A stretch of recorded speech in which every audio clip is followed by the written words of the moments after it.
The next one is a question from an MBT forum user on the risk of MBT being turned into a religion. They write, you've said that a lot of religions have probably started out as one person with a big picture perspective, and that over a time, in order for the ideas of that person to spread and become a true religion, the ideas had to appeal to a wider audience by appealing to their fears and ego. Are you not concerned then that MBT could end up being co-opted and used in this very same manner in the future? Well, that's not really something for me to be concerned about. You know, I'm not in charge of what everybody does in the world. I just do my part, and other people will do whatever it is they do, and that's just outside of my control, and I wouldn't control it even if I could. Control is not useful in this point. So what I have done, though, is tried to make that less likely, tried to make that a little harder to do. That's why I use silly names like the big G's. See, I'm trying to not make that like it's, you know, it's the deity that we should all, you know, kneel down to.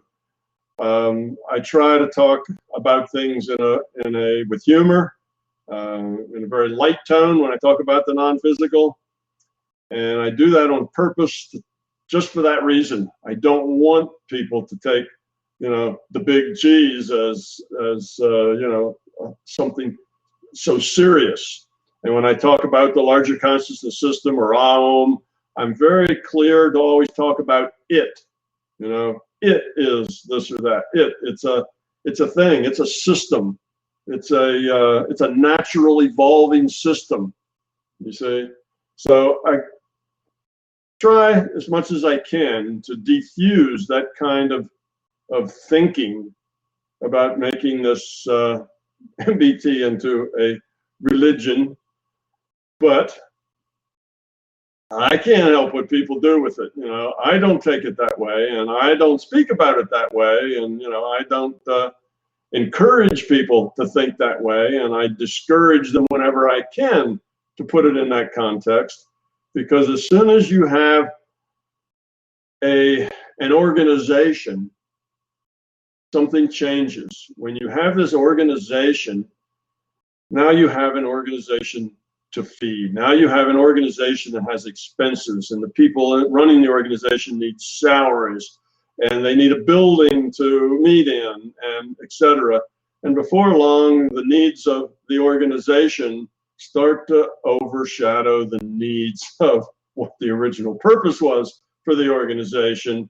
And then the organization becomes a thing in itself. You know, it becomes the thing that needs to spread and grow and gain more influence and so on. And of course, it does that with more people and, you know, more buildings, and, you know, more workers and so on. So that is not a profitable way for this to go. It needs to be, everyone needs to change themselves.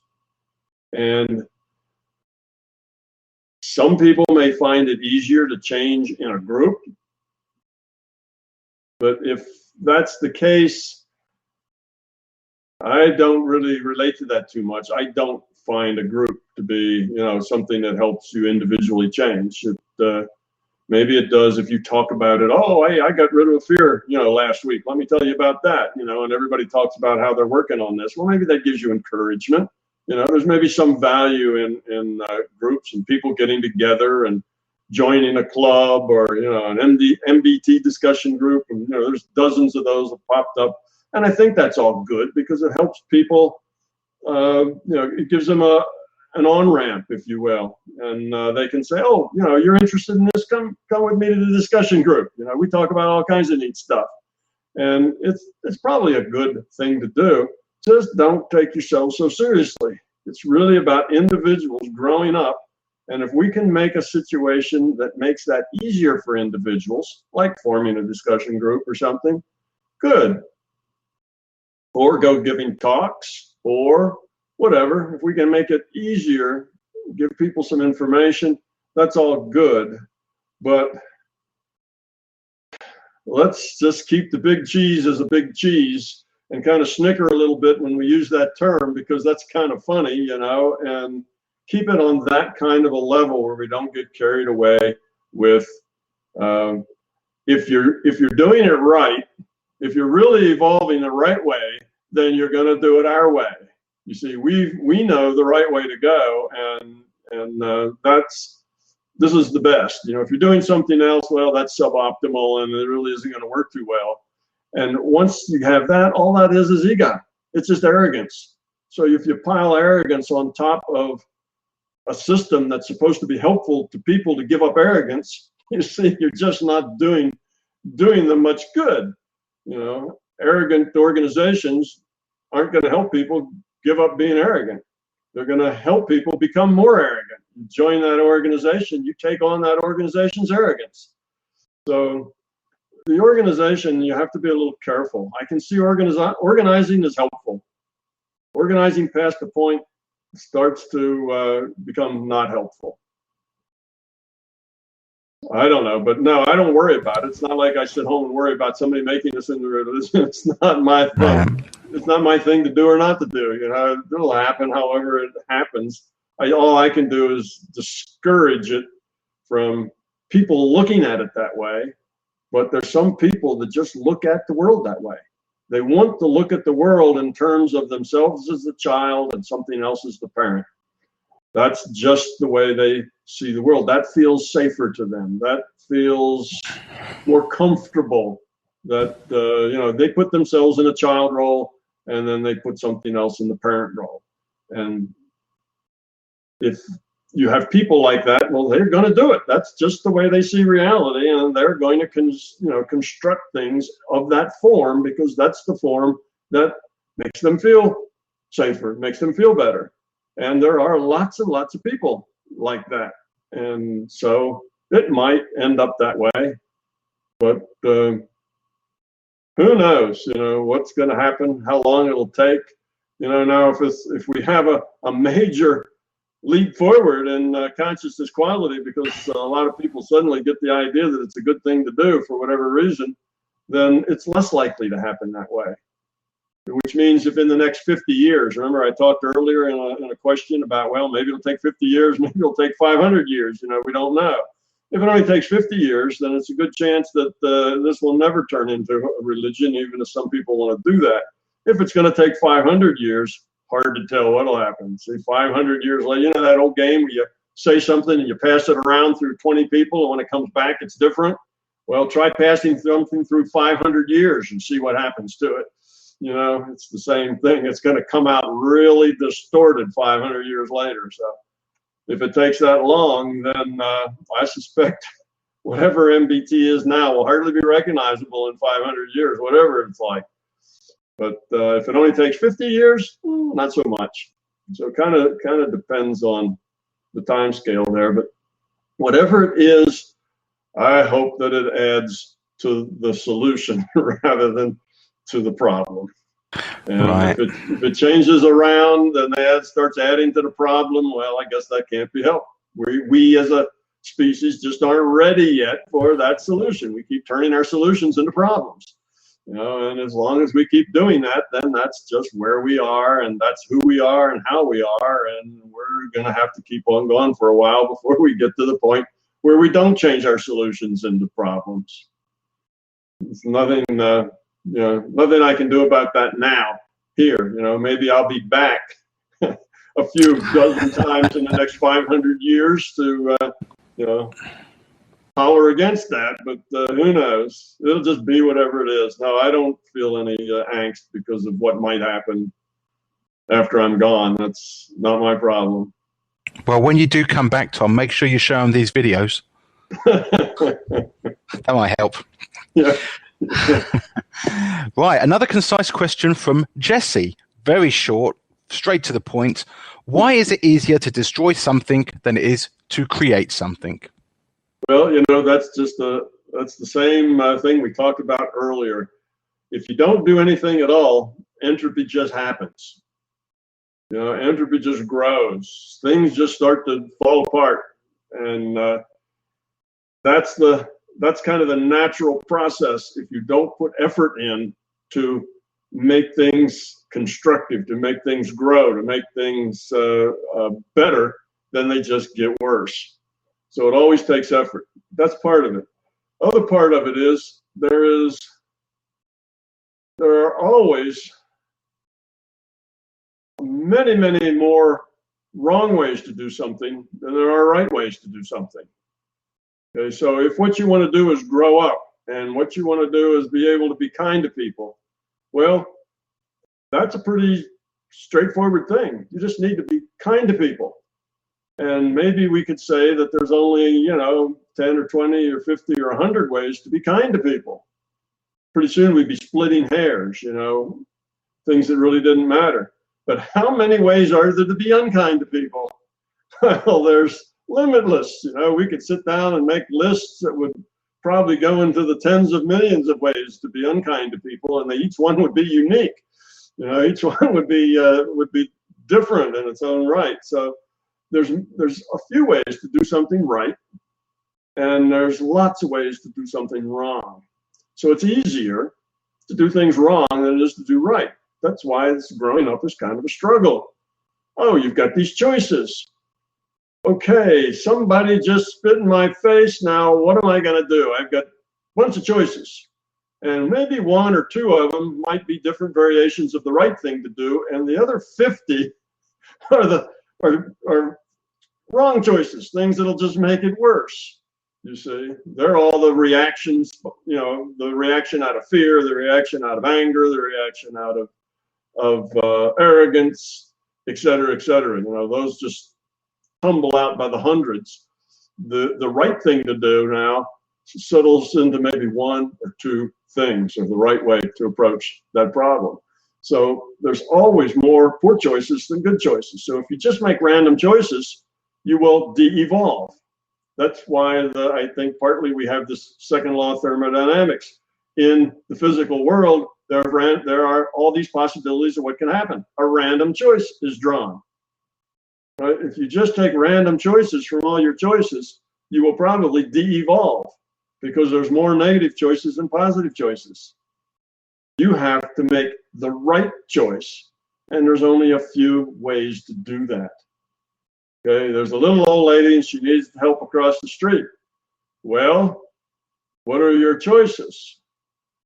Well, you can help her across the street, right? That's the choice that works. What are the other choices? Well, you could ask somebody else to help her. You could point her out to other people. Maybe one of those would help her. You'd swear that next time that happens, you'd have time. You'd help her. You go all these other things that you could react to that and say, well, surely somebody else will help her in just a minute. I'm really in a hurry right now. You could go tell her that, lady, you shouldn't cross the street. This is dangerous. Why don't you go the other way? That wouldn't be much help. But there's a lot of things you could do. You could pick her up and run across the street with her and put her back down. Probably scare her to death and maybe get her across the street, but she'd probably have a heart attack in the process. That wouldn't be such a good idea either. So you have all these other choices you could do, you see, but the one that's right is this one choice. You has to go care about her and just help her across the street at her own speed. Be very careful to make sure all the cars see you and pause and stop, and because she's so slow, it's going to take her a long time to get across the street. But you can handle that. So anyway, that's why it's so much easier to destroy than to create. The World Trade Center probably took 4 or 5 years to build. It probably took thousands of people, suppliers and construction workers. It probably took months and months of planning. It took people who were very, very smart and skilled in engineering and materials and how to put things together. It took skilled workmen that had unique skills that enabled them to do the things that they could do. And you take all of that to lower the entropy enough to raise these buildings up. And what does it take to bring them down? See? Half a dozen guys who are fanatical. That's all it takes. So it took thousands of smart people working with hundreds of years of accumulation of knowledge, say in materials, so that you have steels that have just the right kinds of characteristics for buildings that tall and that sort of thing. So you have all of this that it takes to go into it, and you're going to rip it down in 20 minutes. That's just the nature of reality. It's always easier to kick a bunch of blocks down than it is to take a bunch of blocks and build something. That's sort of why when you're 4 years old, you like building with blocks, because you have the skill, the manual dexterity, and the desire to build something. When you're 2, all you want to do is kick the blocks that Big Brother builds, because you really don't have the skill or the patience or the dexterity to build it. But darn, you can knock the crap out of that thing and spread the blocks all over the room, and that's fun, you see. So it's the level at which we work and think and how big our picture is as to what it is we do. Taking things apart is easy. Designing it and putting it together so it works is a lot harder. You know, putting on a play and producing it and making a go of it is a lot of work. Being a critic of a play is easy. It's easy to complain. It's easy to criticize. It's easy to point out to other people their errors. It's a lot harder to find your own errors, you see, because that takes work. You got to dig in there. It's easy to see other people's errors. So all the negative stuff is easy. All the positive stuff takes effort. That's just the nature of the way things are. And the natural world runs downhill because it's just taking random choices, and a random choice is a much higher probability of being a negative choice than a positive choice, because there's so many more ways that negative things can take place than that positive things can take place. So that's just the nature of reality. Right. Yeah, that makes sense, doesn't it? Okay. The following question was submitted by a forum member yesterday, and it's a question about right-hand path and left-hand path. They write as follows. I've often come across this concept of right-hand and left-hand paths, which seem to be a thing in occultism, but also as the concept of yin and yang in Eastern philosophy. I've certainly heard people talking about the left-hand path, making it sound harmless and fun. However, I suspect that the left-hand path could be beneficial for the purpose of becoming an authentic person. I've often heard that both paths are complements to each other. There is this metaphor of a tree I've heard about. It goes something like this. A tree can only really grow its crown if the roots are deep enough. The crown representing the right-hand path and the roots representing the left-hand path, maybe. Even the yin and yang symbol does seem to support this claim. So maybe you could tell us something about your experience with this topic. I'm interested in how this dichotomy of left and right-hand paths fits into MBT, as I haven't really found a way to fit it in there yet myself. Well, MBT doesn't have a left-hand and right-hand path. That's just a metaphor we don't use. We use lots of metaphors, but that's not one that's in there.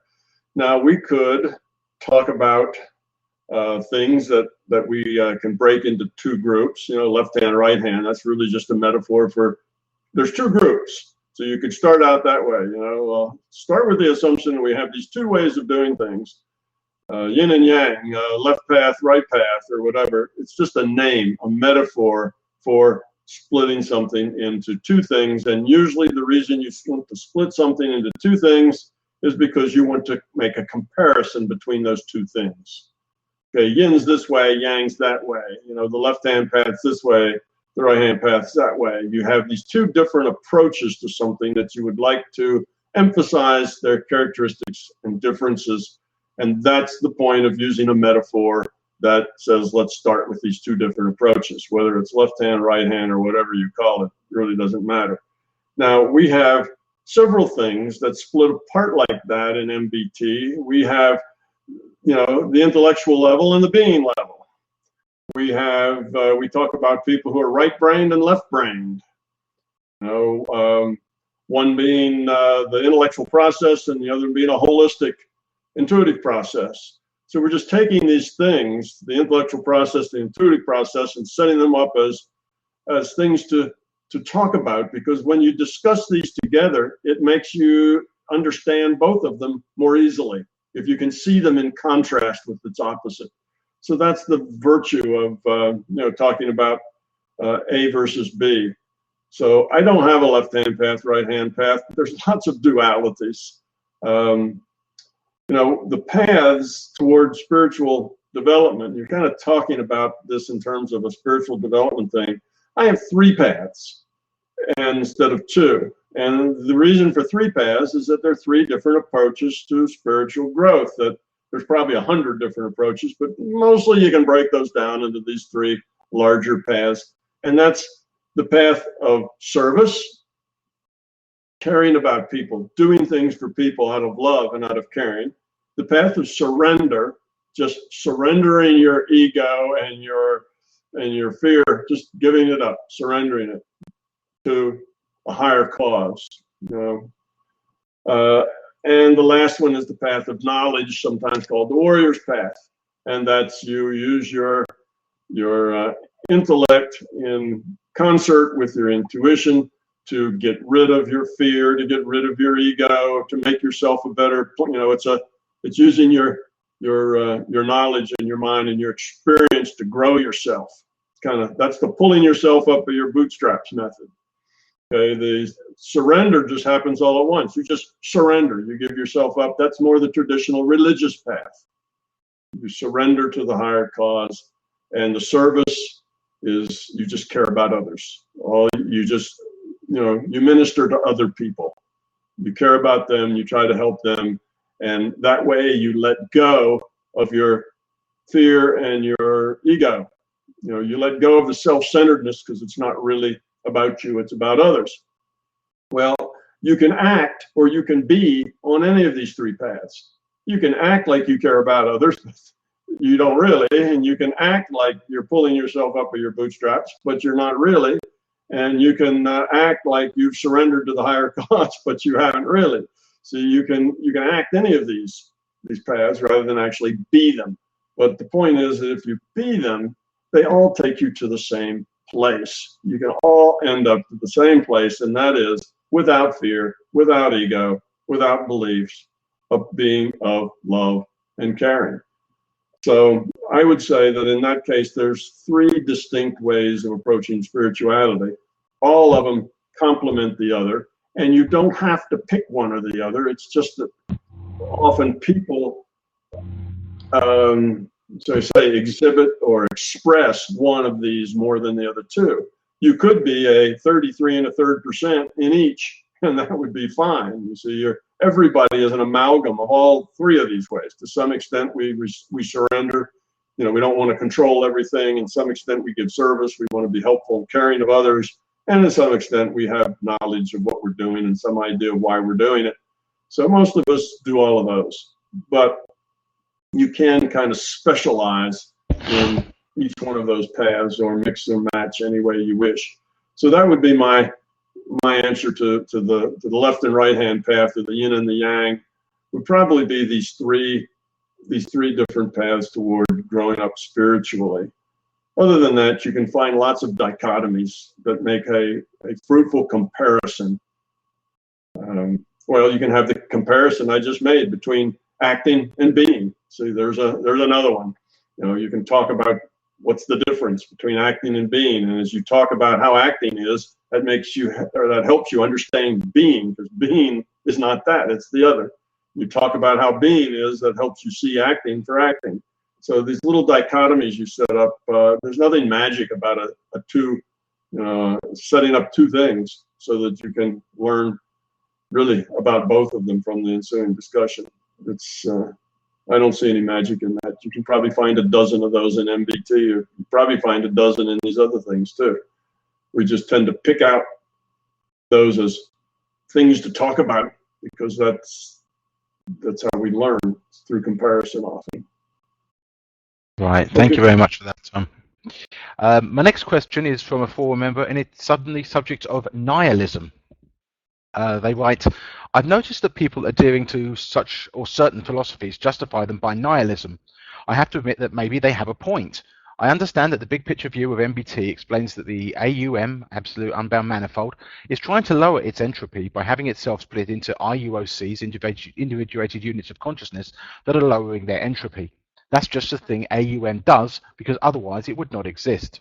Although I'm not sure what not existing means in this context, because I would, well, comment about that is I don't agree with that, that otherwise it wouldn't exist. Otherwise it would start to, it wouldn't evolve as well. It would exist perhaps without that, but breaking itself into pieces gave it more novelty. It enriched its capacity to evolve. It doesn't necessarily mean that it couldn't have evolved without that. It just, that's the path of evolution, because that's the lower entropy state. So it just does that. But, okay, go ahead. Okay, thanks. It says, wouldn't we as consciousness not notice our own non-existence because we don't exist? Okay, I think that makes sense. Even if AUM wouldn't start itself again, we wouldn't know, and we couldn't care because we don't exist. So that's why I can understand to some point that RUOCs do not see the point of lowering their entropy, even though they understand the big picture.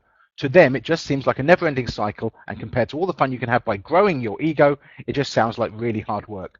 So to paraphrase, let me jump in right there. Sure. We get at that point. There's all those things you can do that are a lot of fun to grow your ego, and the things that grow your love are just a lot of hard work. You see, that's a problem. That is exactly the opposite of the way the world works. Those things you do that grow your ego and grow your fear make you miserable, unhappy, and cause pain. And those things you do that make you get rid of your fear and ego and grow up give you joy and peace and satisfaction. So that's just the opposite. Your ego is not the fun thing. Your ego is the thing that makes you miserable and unhappy. It doesn't mean that I should add to that. In the long term, you may have some fun in the short term with your ego and your arrogance, but it's very short-lived. It doesn't last long because it's, if you will, it's fake fun. It's not something lasting. It's not something that's really significant. It's very short-lived. In the long run, in the bigger picture, it's the ego and the fear and the beliefs that make you miserable and cause you pain. So that's just backwards. So if you don't want to do the hard work of growing up to be love, you just want to have fun as an ego, that shows very little understanding of the way the world works. The world works just the opposite. If you take that approach, what you will have is pain and unhappiness and misery and dissatisfaction, and what you won't have is joy and peace and love and caring. So that's really, really backwards. Okay, Keith. Right. So to paraphrase it, Tom, basically what they're asking is, what is your take on nihilism? Does nothing really matter? And is that why we're supposed to have fun becoming love? Do we merely choose to suffer? No, it's something does matter. Something very fundamental matters. And nihilism is not seeing what matters. It's missing the point. What matters is that you grow up. What matters is that you evolve. What matters is that you become a part of the solution, not a part of the problem. And it not only matters to you, it matters to all of us. It matters to everything. You see, if as we, the humans in our species, as we grow up, everything else is benefited. The environment's benefited. You see, we tear the environment down because of our low quality. It's just about us. We can rape and pillage because it's all about us. It's not about anything else. We don't care about anything else.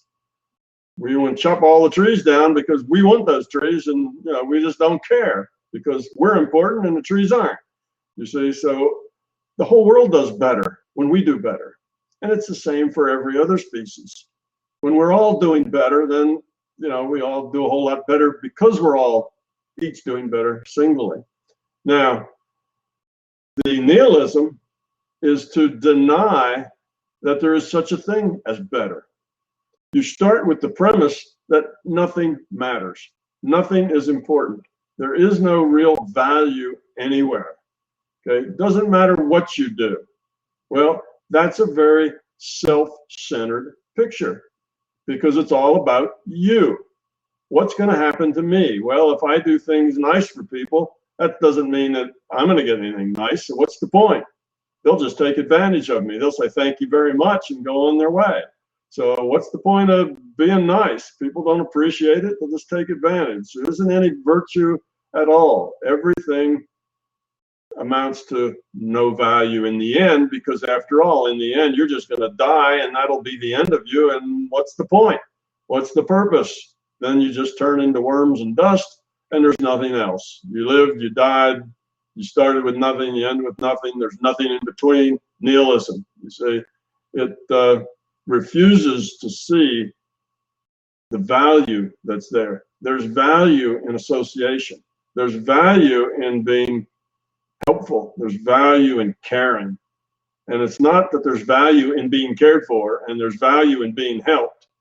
Well, the being cared for and the being helped will just happen when you're in an environment where there's caring, where there's love. It's not that it's only important when you get it, and if you don't get it, then it isn't valuable. It's what do you have to give? What can you do to give? And if the nihilist says, I have nothing to give, well, I don't think they believe that. They just don't believe that it matters if they give anything or not. What difference will it make? You see, is their sort of their mantra. Well, that's because they're kind of lost in this negativity, and they don't experience the really good things in life, the things that do matter, because they're so committed with their belief that nothing matters. So how can you have a good relationship and give to that relationship when nothing matters, when nothing's important? You say, so it's a self-defeating philosophy. It's a self-defeating belief that convinces you that there's no point making any of that effort to decrease that entropy. Because yes, decreasing entropy takes work. You have to do something, but that work pays off. It's got a dividend.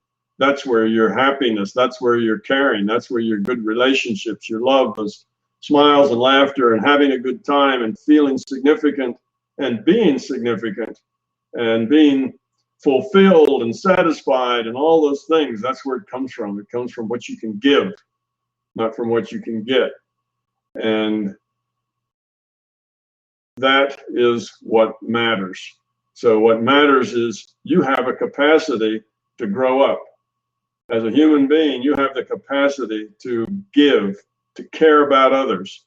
It's in your possibilities of things that you can do. And it does matter to yourself and to everybody else, and to the plants and to the animals, and everything is better off when you're like that. So nihilism is just kind of a defeatist attitude that usually is based on fear. I fear that I cannot succeed. I fear that I cannot make a difference. I fear that I am inadequate and incapable. Well, that makes me feel bad about me. So I'm just going to believe that there really is no point in doing any of those things. All of that stuff really doesn't matter anyway. So it doesn't matter that I'm inadequate, that I really can't do these things, and I'm not really capable in giving and any of that, because none of it makes any difference anyway. So if you have a fearful person, being a nihilist is just the cop-out that says, oh, okay, I'm a fearful schmuck, but that's okay. It doesn't matter because nothing matters anyway. It's the belief that you get to justify your incompetence, your inability to be something of value. So that's, to me, what nihilism comes from. It comes from fearful people who justify their fear away by becoming nihilists. Well, that's not a very pretty sight, is it? Anyway, it's the opposite of progress. You can't evolve as a nihilist. You're just stuck in a rut. You're kind of stuck in the mud because you have this belief that keeps you from becoming anything more than irrelevant, because you believe you're irrelevant to start with, and there's no way for you to ever become relevant because that's impossible. That's part of, people have these strategies for dealing with their fear. Another strategy for dealing with your fear, and it's a very similar strategy to this nihilism, and that is, I won't play, so I can't lose. So there's this game called life, called interaction, called caring and loving, and you feel unconfident in the game, so you say, well, I'll probably get hurt if I play that game, so I just won't play it, because if I don't play, then I can't lose. But if I play it, I can lose. And that's a strategy that people take in all sorts of parts of their life. They refuse to get in the game because they're afraid that they might lose. Well, the way the game of life works is if you don't play, you lose. You see? So you're going to lose if you don't play. You have a chance of winning if you do play, if you play it well. But if you don't play at all, that's defined as a loss to begin with. So nihilism is kind of a similar kind of thing. It's if I don't play, then I can't lose. So if you say there is no point, then the fact that you really aren't able to create a point to make anything that matters is okay, because you're not playing that game that matters, or that you try to do something that matters, because if you did, you'd probably just lose anyway, and it probably wouldn't matter. So let's just believe that you don't have to play. You can just be depressed because there is no point in anything. So nihilism really doesn't have a point. It's a way of escaping the courage that it takes to go out and live life and make something of yourself. All right, thank you very much, Tom. That was pretty harsh, wasn't it? Well, I know, but it's interesting. You say nihilism, I say nihilism. You say tomato, I say tomato. It's just add that to the long list of words we say differently in England, Yeah, well, yeah. There's a lot of words that the English use that we don't even use at all, much less the ones we just pronounce differently. Well, that's what keeps Donna and I's marriage fresh. She hasn't got a clue what I'm saying to her half the time. It's great. Listen, I have a question that came in this afternoon from Jack on the forum. He says, "Hi, Tom. I'd like to ask a question regarding the nature of our individual consciousness evolution." Oh, and it's gone. Hold on. It's 1 second.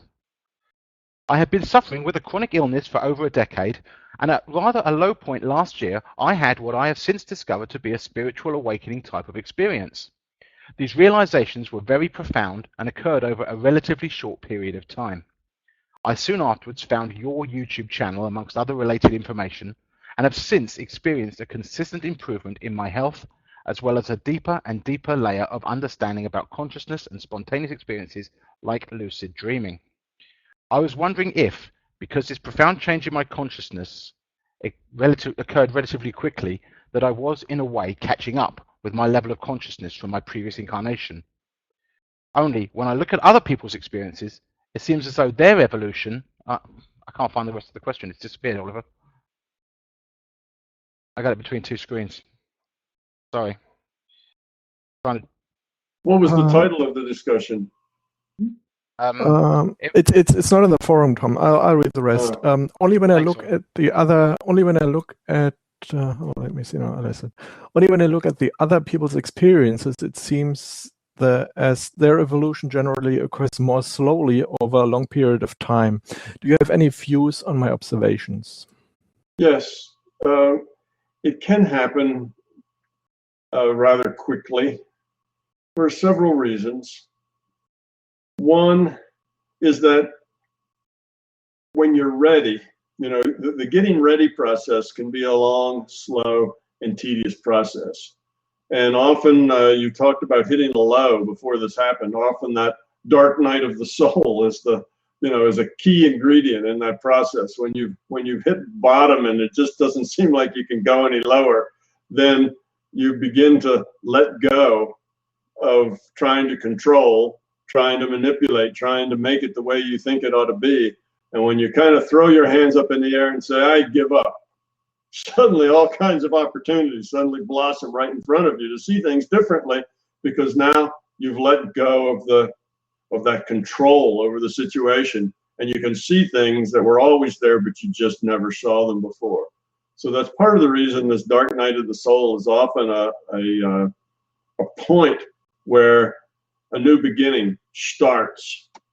And that's because we finally let go. We let go of the ego, the beliefs, everything. It's like we get to that point that we just kind of have to accept it as it is, and suddenly the world changes. Now, that only happens when you're ready for the change. When you've been building and building and building your understanding and you're ready for it, then some little thing can just click and suddenly it all comes together. You may, may be on a vacation and you're lying down in the grass watching the birds in the trees or something. And it's all of a sudden a whole feeling comes over you about the way the world is and the way you are and what you've been doing and why it's been dysfunctional, and just suddenly all this epiphany comes to you. That does happen sometimes. Now, sometimes it's given to you. Sometimes you just need a little boost, a little way of seeing things in a different viewpoint. And sometimes it'll happen in a dream, sometimes in a daydream, sometimes when you're just relaxed and your mind's wandering. You will be given a view of how things work, how you are, why your life is the way it is, how you might change that, that kind of thing. And it just, again, you're ready for it. So you get that little nudge and you grab hold of it and you go with it. If you're not ready for it, you get that little nudge and you just push it away. You're not ready to take it and go with it yet. So that's kind of the difference. And sometimes, yes, it's you catching up from a past life.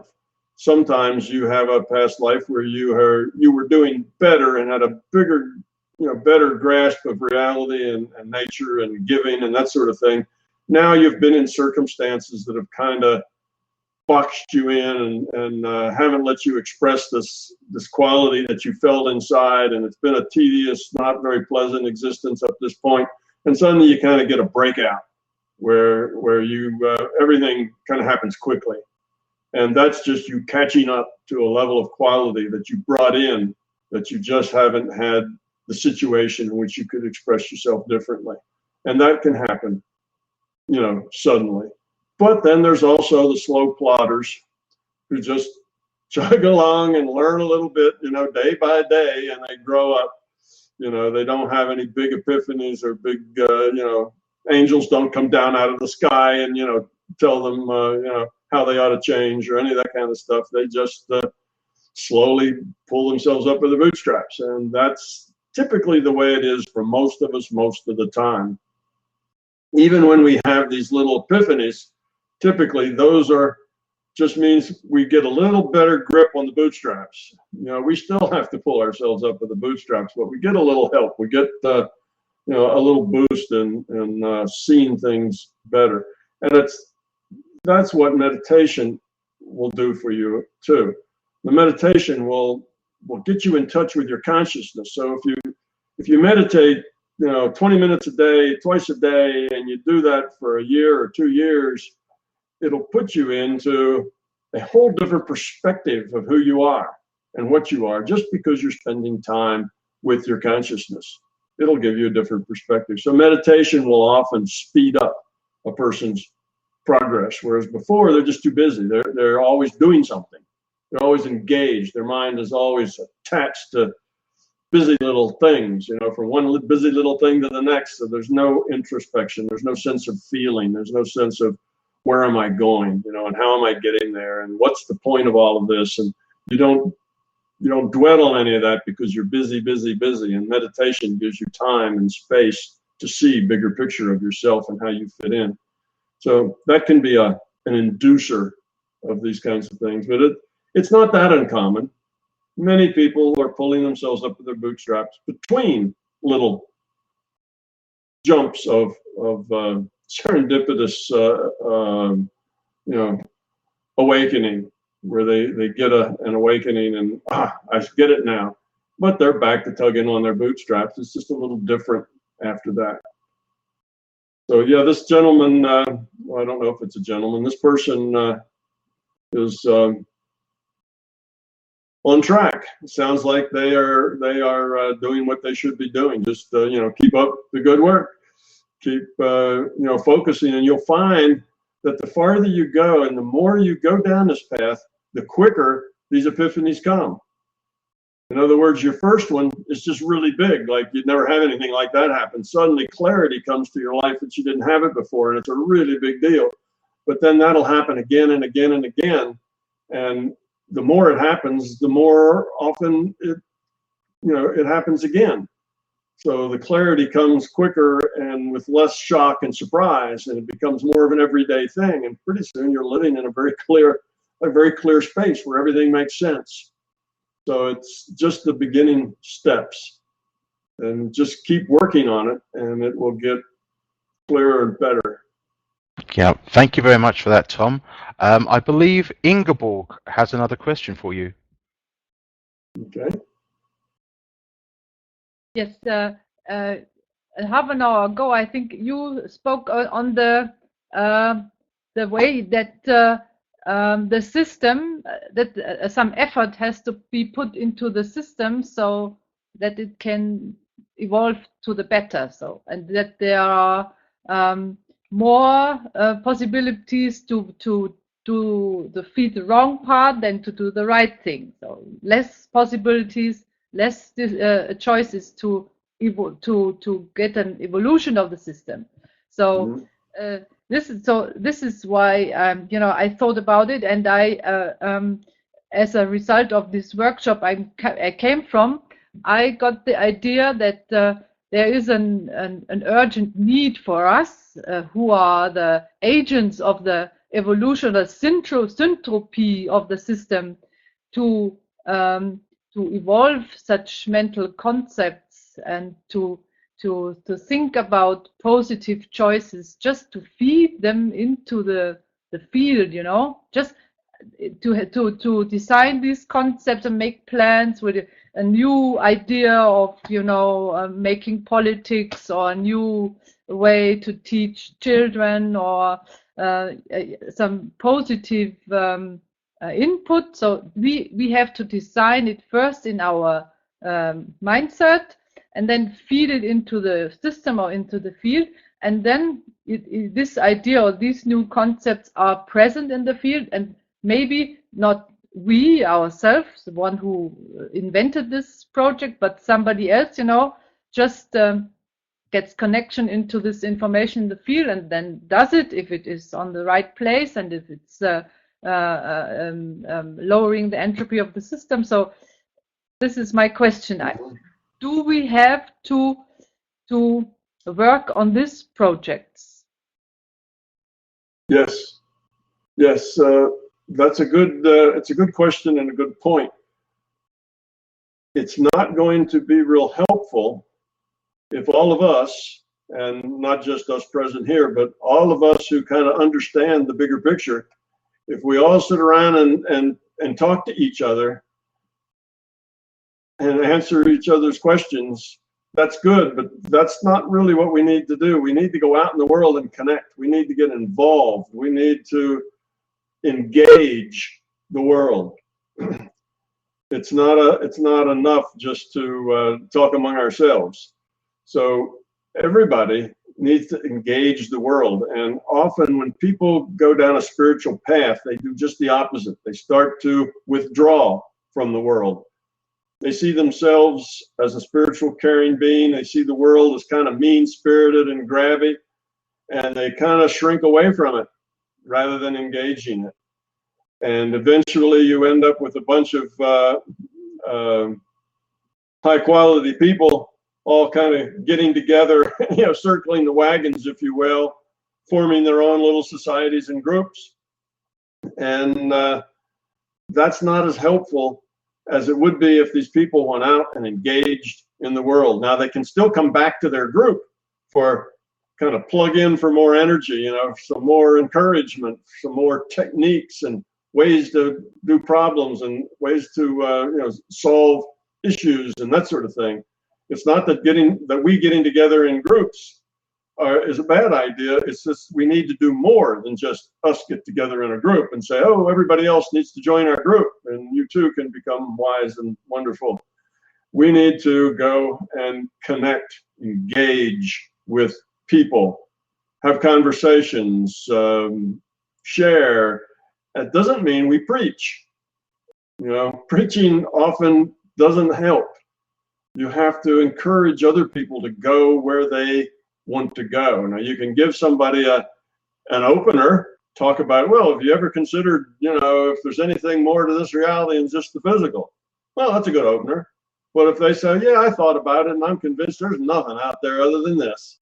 And you can say, oh, really? Well, what about so-and-so? You see, you don't say, well, that's just wrong. You see, and have an argument with them. That isn't helpful at all. That's not what I mean by engage. I don't mean proselytize and preach. I mean, just talk with people because you care about them and you have respect for them and whatever their ideas are, however dysfunctional or goofy they might be, just connect, just talk, interact with people, because when your light shines inside, other people will feel that. They'll sense that. They'll get something out of just being in interaction with you, even if it never gets to a verbal level. So it's good that we all grow up individually. It's good that we kind of band together and give each other incentives and encouragement.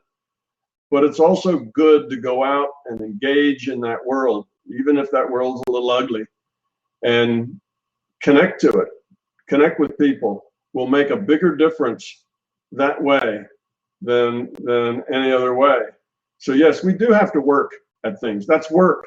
It's much easier to sit at home and read a book than it is to go out and interact with people, particularly when people have all these fearful ideas, all this fear and this anger and this other stuff.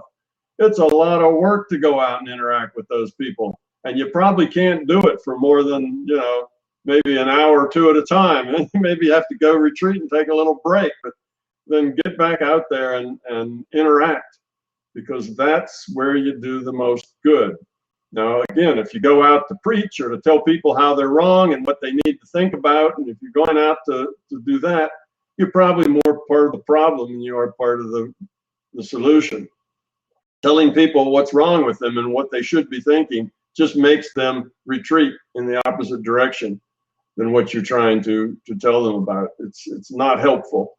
So I don't mean everybody go out and be a missionary, you know, and convert the masses, you know, into spiritual life. That's not the point at all. You know, that would be a disaster and would probably backfire and create less spirituality. It would create arrogance on the part of the people who were the missionaries, I suspect, more than anything else. So it's just interact with individuals, just on a one-on-one. You know, the people where you work, the people where you go to school, people on the street that you meet, the people in shops where you go in and buy something. Deal with everybody with caring and with love, and be interested in them and their viewpoint and what they have to say about things. Connect with them, not just superficially, but connect with them, whoever they are, however ugly they are. Connect with them and interact with them on their level. Don't constantly trying to pull them up to your level. Just interact with them on their level and let that interaction pull them up. Not that you try to pull them up, but just let your interaction with them as an honest, caring person who really cares about them, let that pull them up, not anything that you actually intellectually do to change their mind. That generally doesn't work. So I say, yes, it's very important to engage the outside world, not just to sit back and be comforted by our own knowledge of how the world works. That's kind of been the mode of people, you know, I called them in that talk in Spokane, little bubbles of enlightenment that popped up all over our history. But mostly the world was not ready to the point that it was very hostile to those. So they kind of gathered together in monasteries or wherever else and kind of kept to themselves and didn't impact much because they really didn't have the tools to do much better than that, but we do now. We do have communication tools. You can interact with thousands of people all over the planet and never get up from your desk at your computer. You see, You can write blogs discussing things that people get interested in and pull them in. You can affect people everywhere. And we need to do that. We all need to contribute some to helping other people change themselves. And there's lots of things you can do. Like, we have Keith who's running this thing, and Justin, who spend hours and hours and hours of their time editing video so that these videos can go out and, hundreds of thousands of people can see these videos. Well, that's not easy for them. That's a lot of hard work. It's work. It's time that they could be spending with their family. It's time they could be doing other things. It's effort. It's literally thousands of hours of work to do video editing, and it's tedious work. But these two guys do it. They do it regularly. They've been doing it for years, and they're happy doing it. See, makes Keith smile, and makes Justin smile, because they're giving back, and they know it makes a difference. There's hundreds of thousands of people who have grown because of the videos that they edited and got out on YouTube. So it's not that you really have to go join a monastery, or you really have to, go out and ring a bell, gathering alms for the poor, thing like that. Just things that you can do in your spare time. Answer on the internet, go to a place where they have these issues. Engage them in these issues. Maybe they've never heard about your perspective. Well, give them your perspective. So it's kind of an outreach program, but not as a missionary, just as a person who cares and would like to share. Not as a person who's trying to convert or change minds, but just as a person who's entering the conversation. You see, you don't have to convince people. Just you walk the talk, you be it, and people will get it. You don't have to say anything intellectual to them to convince them.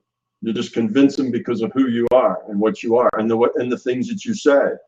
So you go on some kind of website that's discussing spiritual things, and you're the one that's not trolling your ego. You're the one that's not getting upset. You're the one that's not calling everybody else stupid because they don't agree with you, and so on. And pretty soon that shows up, you see, and you become more important just because of what you didn't say, what you didn't do, just because you're not showing, all the negative stuff. So you can have an impact just by being. It's not, you don't have to start something special. You don't even have to start a website or start a blog. Just interact, engage, become a part of the world. That, I think, is a very important thing to do. Somehow, make a difference just by being yourself and being a caring, loving person. And that will do more good as part of the solution than anything else that you can do. It's that's kind of the optimal way to give. You grow yourself up and you go interact. You care about people. So as long as it comes out of that caring place and not out of that ego place or that fear place, then you will be part of the solution, no matter what you say or don't say. If it comes out of that ego or that arrogance place, then you're going to be part of the problem, no matter whether you're trying to convince them to go read MBT or not. If it comes out of that arrogant place, you're going to be part of the problem, not part of the solution.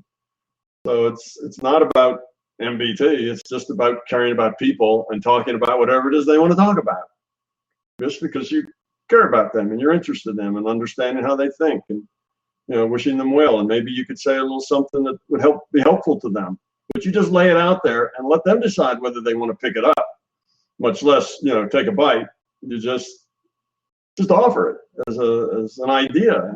No push, no shove. Just engage.